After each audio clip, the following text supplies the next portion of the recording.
Corpses litter the wastes, endless mountains of corpses. Each one belongs to a most uncanny creature. Standing in the middle of them all is a dark monster.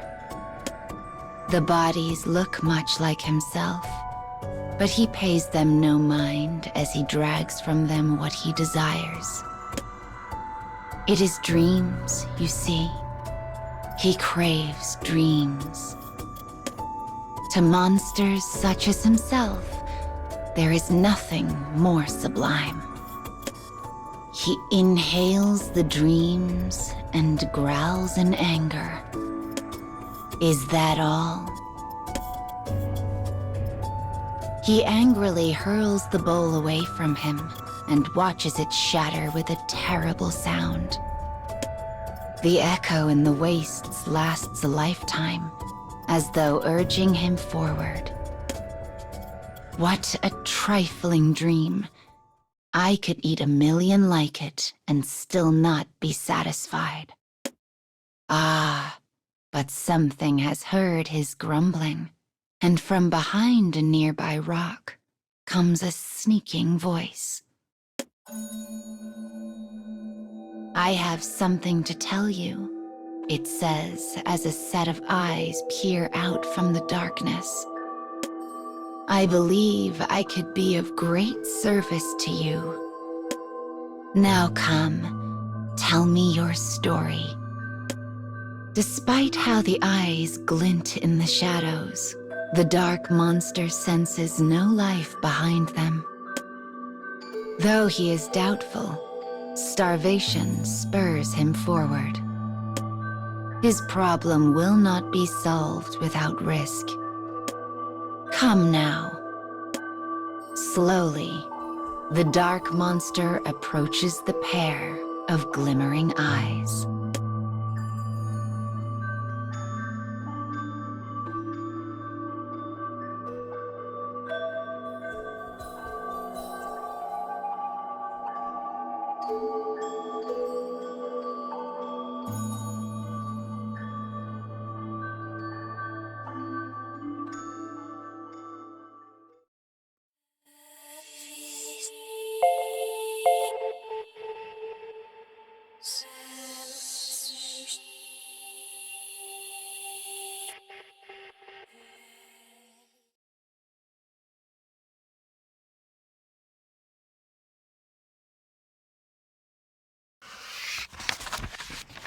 He once had lived without goals, without purpose.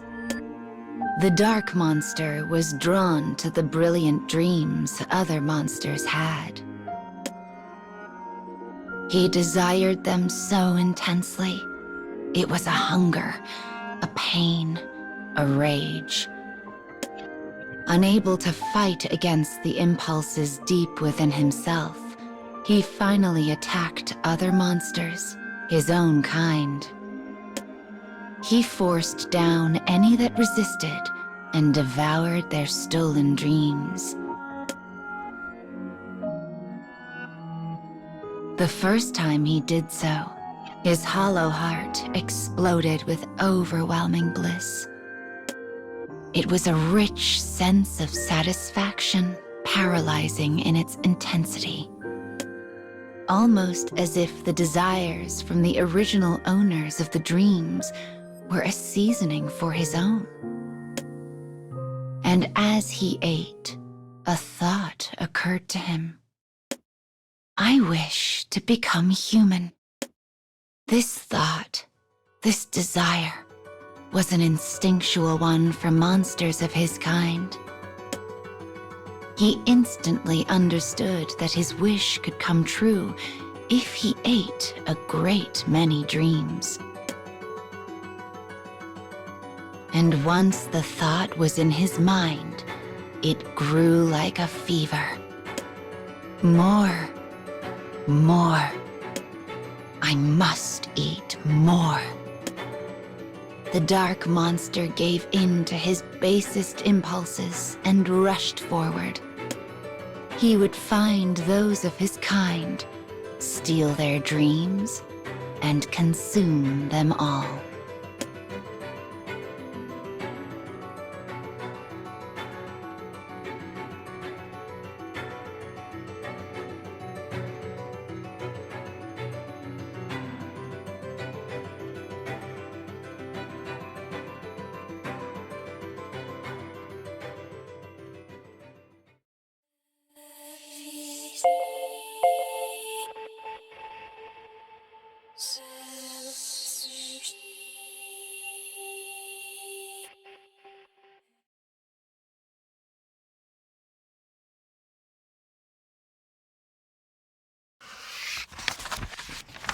The Dark Monster was a violent dream thief who attacked without discrimination or mercy. No one liked him. Of course they didn't. Soon, an order went up throughout the monster's world. His days of stealing dreams would be ended. His fellow monsters banded together in an attempt to take him down. But he fended them off and stole the dreams of all who dared threaten him. The Dark Monster would be human soon. He knew this, felt it.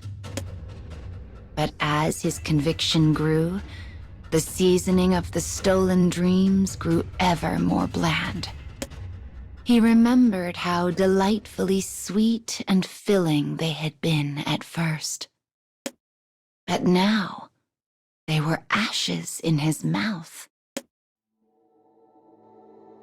The more dreams he ate, the more unsatisfied he became.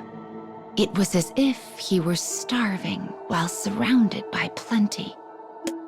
Perhaps this is what happens when I eat dreams tainted with my siblings' desires.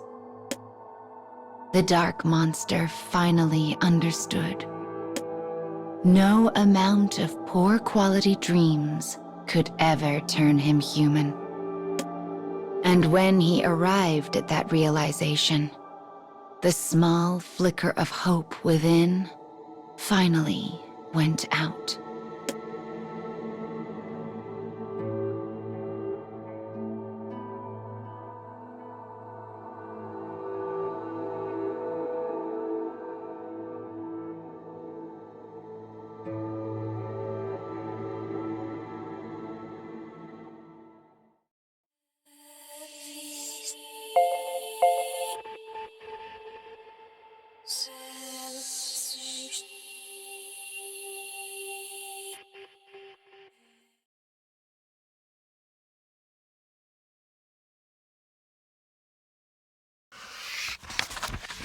I believe I could be of great service to you. Now come, tell me your story. I can't believe this, sneers the voice when the monster finishes the tale of his past. You mustn't stay in this world. The only dreams you can eat here are dreadful. Enraged, the monster tries to drag the speaker from the shadows and crush it. But it doesn't work. No matter how hard he squeezes, the speaker only laughs. Oh, I have the perfect place for you, my friend. A place filled with nothing but the richest and most divine dreams. Who could possibly believe such a thing?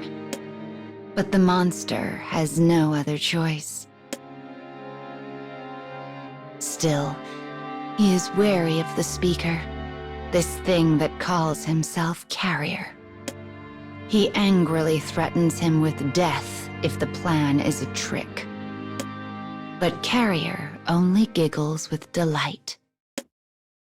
He produces a giant door out of thin air and gracefully motions towards it. The Dark Monster slowly walks into the abyss. Carrier watches. He chuckles. Now let us go to the world of the cage, where all our dreams come true.